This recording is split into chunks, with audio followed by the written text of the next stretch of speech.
There was only one step left. Just one more movement, one more decision, one more breath separating survival from collapse.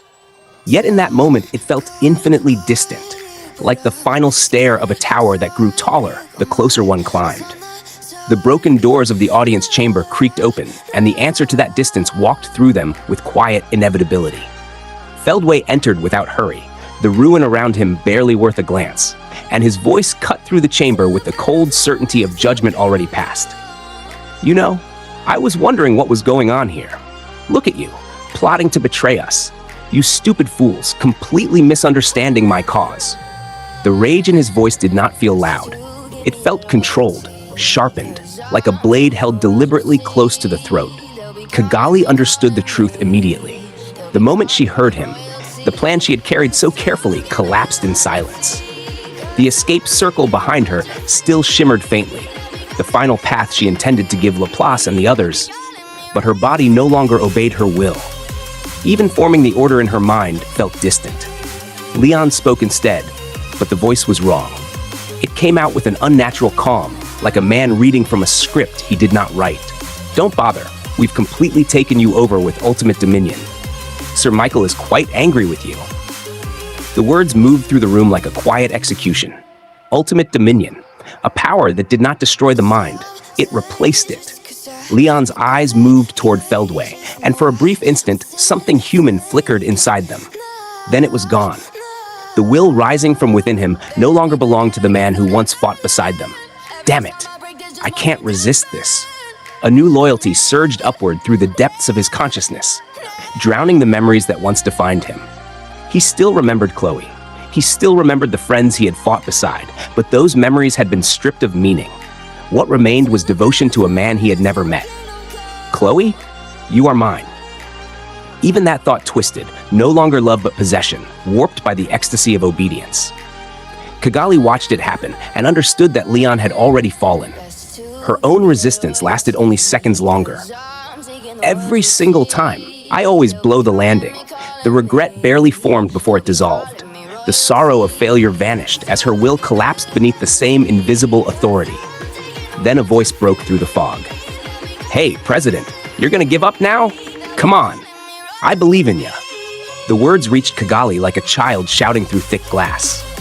She could hear them, but could not grasp them. Laplace's voice carried desperation and stubborn faith, but it arrived too late. Feldway had already taken everything worth saving. Laplace is special, Kagali murmured faintly when someone asked about controlling him. He doesn't have to heed my orders. Oh, well, we don't need him then. The voice answering her was cold and utterly uninterested in the outcome. Kagali raised her ruined scepter. All right, thank you for everything, Laplace. At least allow me to finish you off by my own hand. Laplace stared at her in confusion. The woman who had guided him for so long now pointed a weapon at his chest with mechanical obedience. Whoa, President! The golden beam erupted before he could react, but the attack never reached him. Steel flashed through the air, intercepting the beam with a violent spark that scattered light across the ruined chamber. A woman appeared where nothing had stood before, her blade angled calmly against Kagali's destructive ray. I don't have time to tell you, she said casually, as if interrupting a conversation rather than stopping an execution. But hey, how about I do? I'm Sylvia. Think of me as a super strong hired hand. She stood there with complete ease, greenish silver hair tied into a long braid that fell down her back. Her dress shimmered like silk armor, battle-ready yet stubbornly elegant. Slits in the fabric revealed denim shorts beneath, an outfit that made it clear she valued appearance almost as much as survival. It was an absurdly confident look for someone stepping into a battlefield that already belonged to monsters. Laplace stared at her. Something about her felt familiar. He could not explain why. His past was gone, scattered by death and resurrection, leaving only fragments of instinct behind. But the sight of her standing there stirred something deep inside him, like a memory that refused to surface. He shook it off with a laugh. I dunno what's going on, but I'm a man too, you know. I ain't pathetic enough to leave all this to a little girl like you. The moment of humor vanished quickly. The situation was already beyond calculation. Arlos and Claude lay injured against the wall, barely alive, their potions nearly exhausted. Laplace told them to escape while they still could, but both men laughed at the suggestion. When times are tough, Arlo said through labored breathing, running away is the last thing you want to do. Claude grinned beside him. A true knight would never abandon his lord. They knew they were liabilities. They knew they would probably die here. But the decision had already been made. Laplace scratched his head in disbelief. Man, you guys are dumb. You know that? High praise from a clown. For a moment, the chamber almost felt normal again. The kind of grim humor shared by soldiers who understood the odds and fought anyway. Laplace exhaled slowly. Can't lose out to these guys, no. He turned toward Feldway. If we kill that guy over there, the president will go back to normal, right? Well, count me in. That declaration restored the battlefield. 4 stood against 6. Laplace, Sylvia, and 2 dying knights faced Feldway, Kagali, Leon, Yuuki, Footman, and Tyr. Even ignoring Feldway himself, the gap in strength was so overwhelming it almost felt pointless to measure it. Sylvia glanced across the room, quickly assessing the situation. Feldway stood motionless, arms folded, clearly uninterested in participating. He intended to watch his servants do the work. His arrogance might have been insulting if it wasn't completely justified. She could feel his presence pressing against the room like a storm waiting beyond the walls. The primordial angel existed on an entirely different scale. Fighting him head-on would end instantly, which meant their only real strategy was survival. Elle mentioned Rimuru, she thought. He's coming soon, right? It was not a comforting thought. Rimuru had defeated Velgrind, which meant he might actually stand a chance here. But until he arrived, the responsibility belonged to them. Sylvia adjusted her grip on her weapon. Her Vajra unfolded with a soft metallic whisper, multiple blades extending along its shaft like the petals of a mechanical flower. It could function as a spear, a lance, or a storm of cutting edges depending on her will. Combined with her ultimate skill, Indra, Lord of Thunder, it made her a fighter on par with awakened demon lords. But Feldway still existed above that level. Okay, she said calmly, you two support me. And you, clown, your opponent is. It's me. Yuuki moved before she finished speaking. His kick struck Laplace with explosive speed, launching the battle forward without warning. Huh? Whoa! Boss, are you serious? Laplace staggered but recovered instantly, shouting back toward Sylvia between parries. I'm a clown, yeah, but my name's Laplace, okay?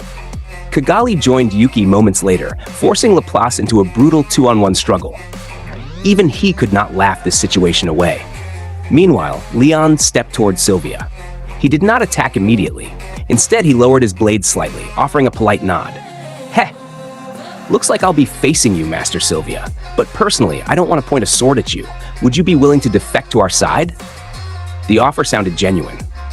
That was the disturbing part. Even under Ultimate Dominion, Leon retained his memories. Some part of him still tried to protect the people he cared about, even while serving a master he could not betray. Sylvia smiled sadly. Leon, you called me here, didn't you? Yes, and that is why I hope you could take my side. This is getting nowhere. She shook her head. You know I don't want you to hate me. If I said yes right now, you'd complain to high heaven about it once you're back to normal. Leon paused, confused by a future he could not imagine.